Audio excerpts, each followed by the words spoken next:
Hello, I am Ashley Witcher of the Write Legacy LLC.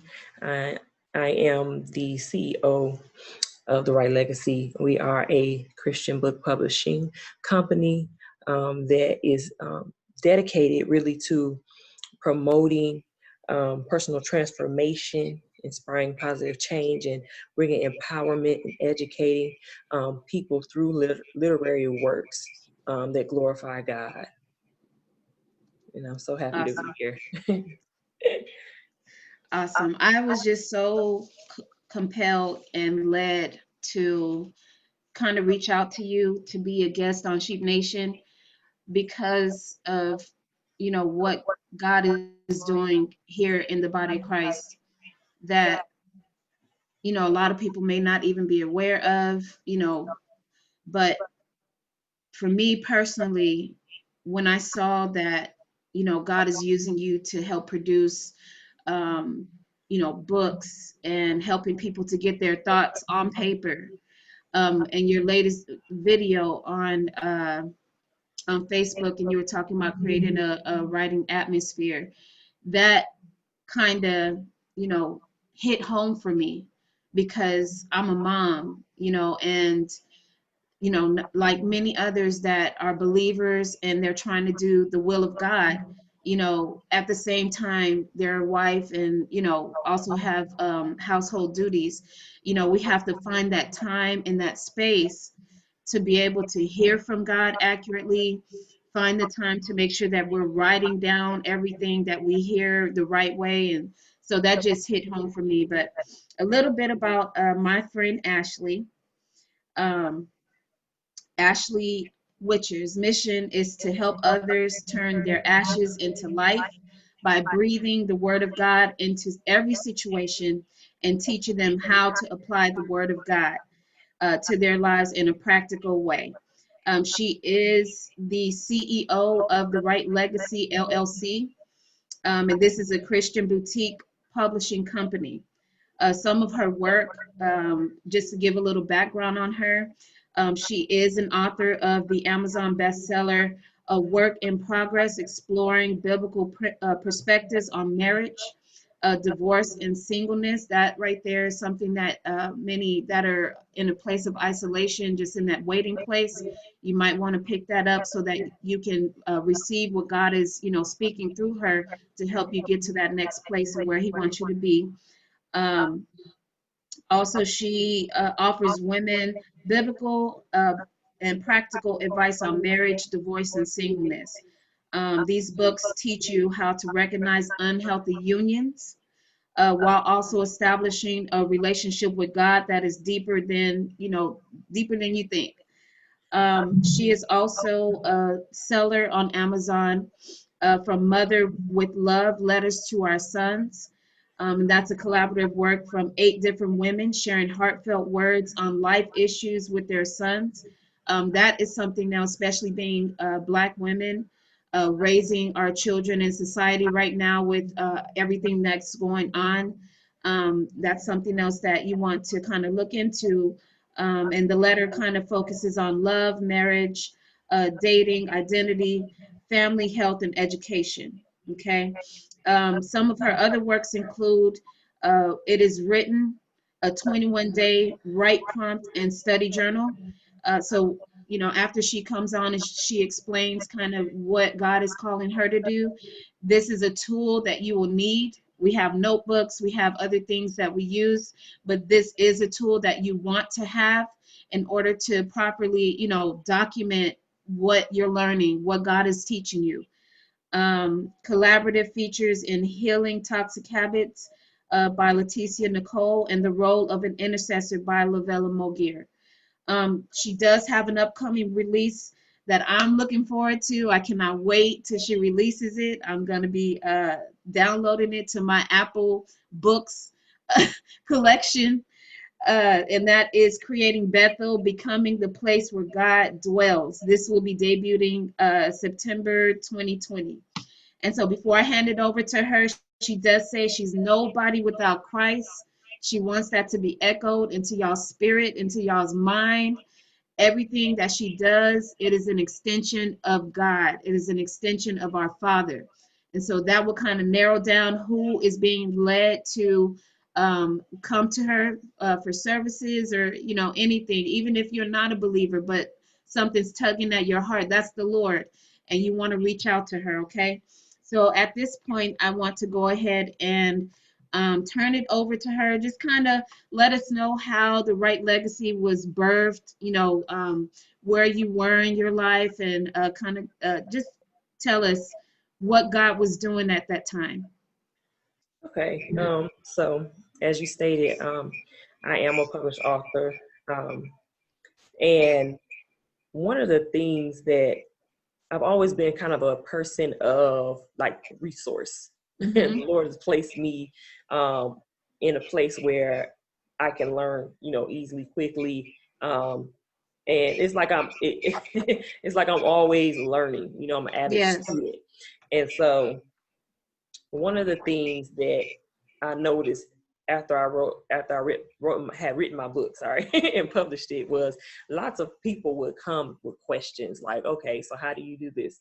How do you Mm-hmm. write your book? How do you set up this? How do you, go about that concerning writing? It was always concerning writing, concerning books and things like that. And so, and I also had like a natural gift for editing.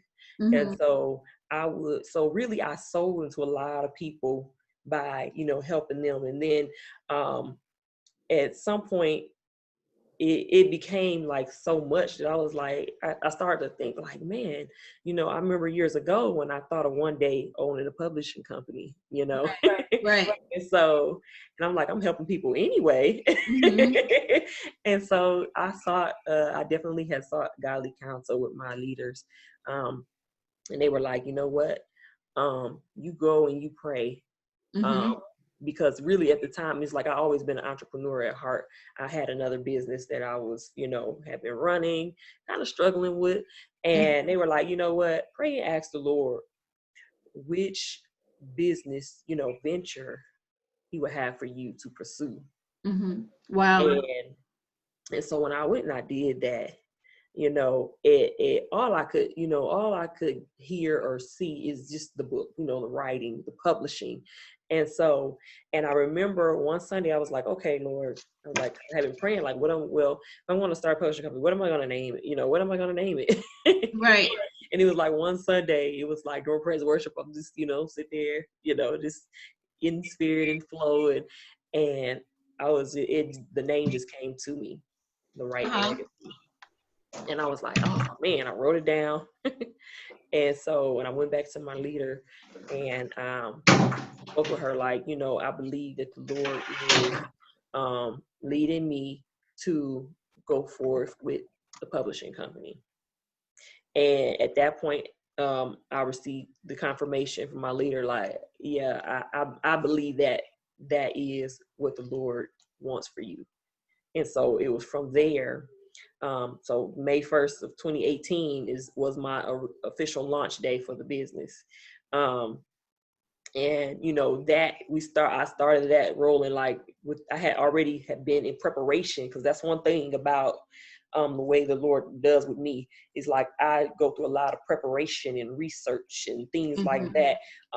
And so I had everything ready, and I had already had a author, a friend of mine was writing a book, and she was like, she's like, I'm going to go ahead and give this to you. Mm-hmm. She's going to trust, like, I'm going to trust you with her very first book at that. Right. And so my official launch date was May the 1st. Then by that following month, we released her book. Wow. Wow. And so, and things, it's all been a learning, experience. Mm-hmm. And, after that, things got a little slow. But then when it picked up at the height of the pandemic, is when Yes. it picked up. When it was amazing, because I'm looking around like people are losing their jobs, Yes. losing their Yes. life, like to everything is shutting down. But Mm-hmm. yet, even in the midst of that, I'm getting all these messages and emails and like, hey, I found you, or such and such told me about you, word of mouth. Right. Going around. And really, I want to really just like kind of share with you this challenge that the Lord, he kind of like challenged me in December. It was like the middle of December. And I've shared this not with a whole lot of people. A few people know. I put it on social media, but I don't think too many people paid attention Uh-huh. because but the Lord, he challenged me um with what I like to call a mission called Soul to Grow. And so with that, one Sunday we were at church, and the ministry, they called some of the men up that were in our, they had their own businesses, and they um, sold into each of those men. And my Mm-hmm. husband looked at me, he said, that's the way, he said, that's how your business is going to grow, by you sowing. And so I kind of took it and I prayed, I prayed about it, kept coming back to me. And I was like, and then finally, the Lord, he spoke to me. He said, sow to grow. And he said 2020. He said 20 businesses, 20, for 2020, 20 Mm-hmm. businesses, $20. Yes. So I kind of put that together like 2020. And at first, I'm not a math scholar at all. I was like, oh, that's only, $200, ain't it? I had to think about that. Like, wait a minute, dang, right? I said, that's $400. I'm like, Lord. I'm like, my bank Wow. account. I mean, I got $400, but I ain't trying to give him $400. Right. But I said, you know what, Lord, I'm going to, by faith, Yes. $20 into 20 different businesses Mm-hmm. the ones that you tell me who, and I'm Mm-hmm. so. And I was like, and I was like, and I want them to, and I was like, Lord, I desire for them to be, on different levels. Like, I mean, I sold into six-figure business owners. I Mm-hmm. sold into those that were just starting off, even those that were still in the planning stages. And I say, even that, I said, Lord, I even want to sow in. I want to be able to sow into even someone who may not be a believer, but that's in business, but as a way to let them know that you're concerned about them too, Mm-hmm. that you care Yes. about them too. So they'll know that there is a God who is Right. thinking about them and wants to prosper them and wants to, care for them, like, so that they would know. And so, and I was like, you know what, Lord? And I was like, and I said, you know what? And I'm gonna even put the pressure on my own self. I said, I want to do it before 2020 gets here. Yes. So I had like 2 weeks by Wow. that time. And I was like, Lord. And so I recorded a video, and I just like sent the money. I would just send it in their inbox. Facebook has a way where you can just send money to people. So I spent Mm-hmm. $20, and then with that $20, I would put the video. I recorded it on a private link on YouTube, and I sent Wow. explaining why I was doing this. And do you not know? Even up to still a couple of weeks ago, one lady came back to me and was like, I just want to testify about how the Lord has sustained me Wow. and even increased my Mm. business, um, you know, through your obedience, because you gave into my business. And, Mm. with that, the Lord had me release, you know, blessings over the business, over the Mm-hmm. businesses, and had me praying over the businesses, that because of my obedience, that they would see an increase, Right. you Right. know. And so it's amazing to see. And even those that don't come back, I'm following them on Right. social media, so I'm seeing the growth, I'm seeing, the blessings, and um how God is just bringing increase to them. And so, Wow. that is a blessing all in itself. And I believe that that obedience is what caused me to go into a place of overflow in my own business, and cause, just those new connections to form, Right. He's doing that right now. And I just prophetically pronounce that over your life, that everyone that the Lord has predestined and ordained to sow into your life, they're specifically assigned to you. I'm speaking that, the tangible manifestation of it right now in Jesus' name. Jesus' name. I wanted to go back to something that you said, Mhm. and I wanted to kind of get your emotion and the mindset of how you were feeling at that time. Mhm. When you first decided to go ahead and launch out and step out on faith and do what God called you to do, and the first person came and, asked you to, help them edit or, help them produce their book, you know, it's a lot of people that look for confirmation or, a word or, even permission to Mhm. do what God is calling them to do. And you know that you spend time with the Lord, you know that you're hearing from God, you see personal confirmations from the Spirit of God, just everything tying together and all roads leading to what He's calling you to do.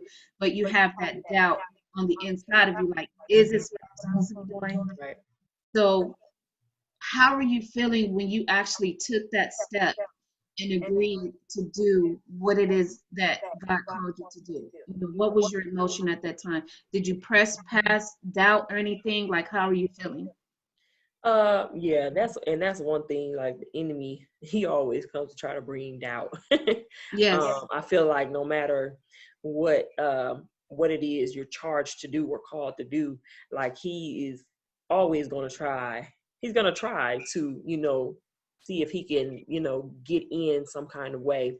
right. And for me, a lot of times, yes, like the thoughts they come, you know, Mm-hmm. but at the same time, it's like I have to remember what God said. I have Right. to, I have to choose to um, proceed by faith anyhow. Mm-hmm. Even in the face of doubt, even in the face of fear, because a lot, you do get those things like, okay, what if no one comes? What if no one Right. supports? What if people don't think I'm qualified enough because I don't have a degree in this? Right. And a lot Right. of times that stopped me from doing a lot of things because I would get to that place like, well, what would the people say? You know, Mm-hmm. how would Exactly. they receive me? But at some point is like I got to the point where I'm like, you know what? I have to make a choice there. Who am I going to please at this time? Am I going Yes. to please God, or am I going to sit here and continue to worry about what man may say? Because at Right. the end of the day, they're going to talk anyway, whether Right. whether it's whether you're doing right, whether you're doing wrong. Someone is always going to have something to say. Someone is, the doubts are always going to try to come, but we must have revelation of our identity in Christ and know where our authority lies. Right. you know and so it's like at that point it's like I had to continue to move anyway, move with what I Mm-hmm. knew that the Lord spoke. Right. Right. That was just so good to me because, a lot of people, when you're birthing, in that birthing stage, and you're taking your first steps and doing, what God has mandated and calling you to do, you know that's where the enemy hits most believers hard, because you're developing that faith. The Lord, I was sharing this in a previous podcast. He said, to get rid of the verbiage level. That's not a biblical term. He said we're going from glory to glory and from faith to faith. So that, we're in a whole new level and dispensation of glory and faith. This is Hmm. another realm of faith that we're in. And, when you're producing what God is telling you to do, first of all, it comes with a mandate, it comes with a purpose, and there is a blueprint. It's a purpose for why you're doing what you're doing. And He looks for those that have a pure heart, that He knows is not going to venture off and get lost in fortune and fame, on the backs of, who God sends to, produce, or like your writing, and the people that God sends you to your ministry. You're not building your ministry off the backs of those people. You're doing it because this is what God called you to do, Hmm. and things like that. So, um, I think that was important for you to share because a lot of people you see, stuff uh, die in that first stage, and people need to be encouraged, especially if you are hearing from God that this is what He's called you to do, is for a purpose, is for a mandate, and to continue in it and keep seeking the Lord. Um, I wanted to kind of get your mindset on, when you're hearing from God and you're in the place, all distractions are away, all of that, and you're in the moment and you're about to start writing and things like that. You brought up something in the video that I was watching, to make sure that you're prepared, you have everything prepared. You said something about I don't know what, I didn't know there was different writing types, like setting a timer, 25 minutes, take a break, a 5-minute break. I had no clue. I had no clue. So that was all information that was new to me. And I was like, this is so good. Can you just kind of reiterate what you were saying in that video about creating a writing atmosphere? Please share that. I think that is Yes. so important. Yes. And with that, I kind of like started with talking about your creative time zone, because we Yes, all have that's it. um we all have like a time of day, or a certain space that we are more creative in. Like you notice how when you have more energy, sometimes you might have more energy around Yes, one o'clock in the afternoon, right. as opposed to at 8 o'clock when you tired from work and everything all day, and all you really want to do is kind of like relax and lay down. So Yes, it starts with us really paying attention and being in tune with how you know our body, how our spirit, just kind of how our spirit, when we're most alert, when right. we're in that space where I can sit down and everything will just begin to flow, and so that's why it's like I said, I have went through different seasons in my life where my creative time zone may have been midnight. Hmm. I would get a certain like this burst of energy created, and then I'm like, ooh, Wow. I can't stop. I have to, I have to keep writing. And next thing I know, I'm up to 2, 3, o'clock in the morning. Hmm. And others though, at other times, I may do better at 2 o'clock in the afternoon. Hmm. You know, where the kids are at school, where there's no distractions, and it's like once you pretty much identify your creative time zone, what you want to do is you want to go ahead and prepare yourself for your time of writing and creating. Yes. um, and so with that, I talked about the atmosphere, like what do you hear, like what is it that you need to hear to keep you in that zone, to not break what is going, your flow. And so Yes. I'm like, what do you hear? Like some people need music, some need, worship music. Some need sounds of nature, or, they need to hear the ocean, the waves crashing, whatever it may be. Right. Right. Some people need complete silence, or some people like the TV in the background just talking, either way, you want to go ahead and set your atmosphere, Right. um, so that you is conducive to your creative flow. Hmm. And I also talked about having your tools, the necessary tools that you need, um, Yes. right there at your fingertips, in arm's reach. If I have to get up to go get it, then like it's breaking me out of that atmosphere, and you Right. don't want to Right. do that. And so whatever you might need, your pen, your paper, your laptop, your, dictionary, a Bible, whatever reference book, anything, if you need extra tabs open on your computer. And, I talked about like where you were speaking of the Pomodoro method, Yes. and That's it. that is like, it's like you schedule time blocks in which you work for, like, it's like a timer you set, you're going to work for 25 minutes Hmm. at a time. After that first 25 minutes, and during that, you want it to be uninterrupted. So if you have to put your phone on silent, or you have to on do not disturb, turn off the notifications to your emails and your social media and all of that. Do that for 25 minutes and you're going to just work straight. At the timer, you take a 5-minute break. And at that time, that's when, if you want to hurry up and search social media, check an email, run to the restroom, grab your snack, do that at that time. But just remember, you only get 5 minutes. And then you're going to work again for another 25. And with the Pomodoro method, what they do is they do the 25 increment. They do 4 of those. Okay. That's pretty much 2 hours. Yes. Now, everybody doesn't have 2 hours, So if you have to do just one 25-minute, work session and then be done, that's fine. At least you put in some time on your project, or if you want to do, just 2 of those, say, hey, I only have an hour. So you do that, you take your 5-minute breaks, then you do your next 25 and then be done.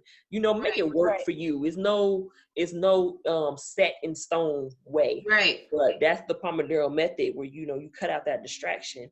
And, like I said, the way for me to do that is to have everything here already, even my snacks, whatever my drink, have my beverage sitting there so I can drink, my tea. Usually it's tea, or some water or something, sitting here so that I can go ahead and get it as I need it.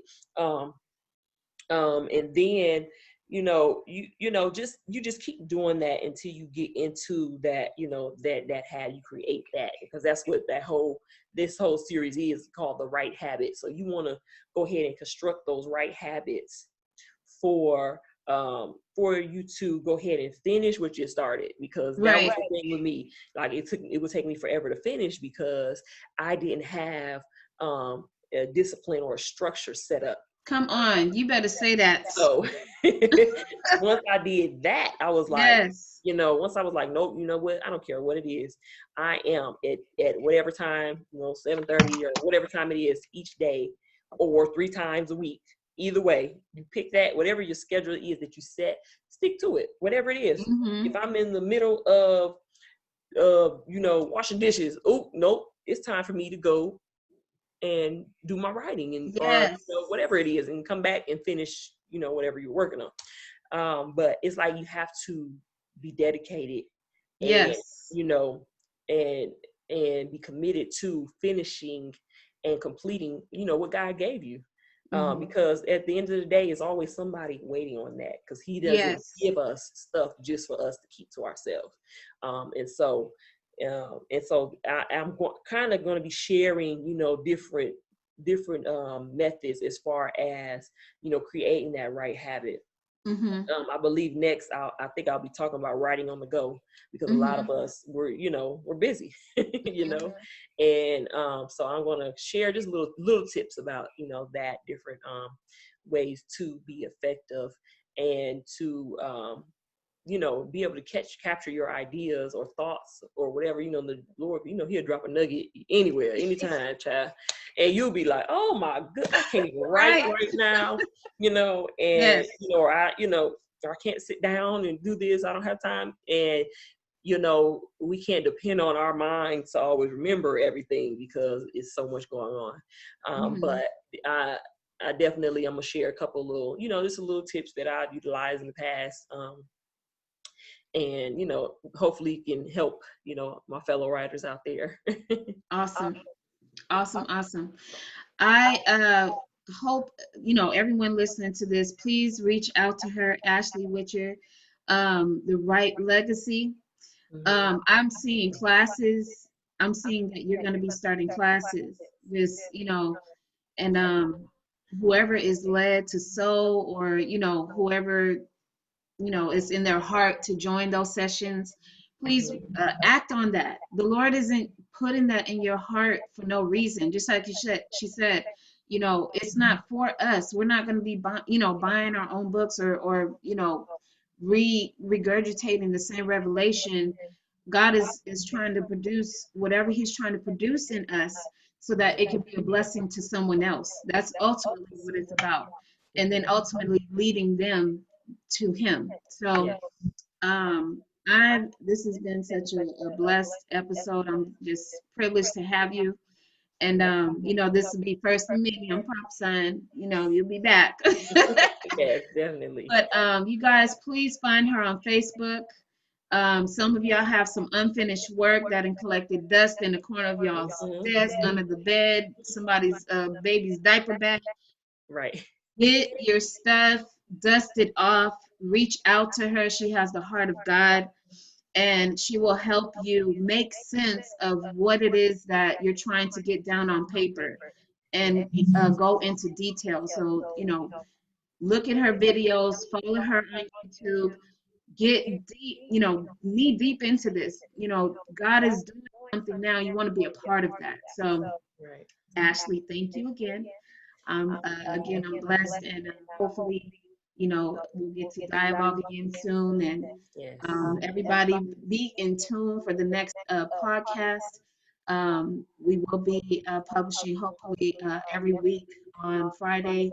Again, I'm your host, Prophetess Vaughn, and Ashley, which was my guest today. You guys take care. Have a great day. Bye.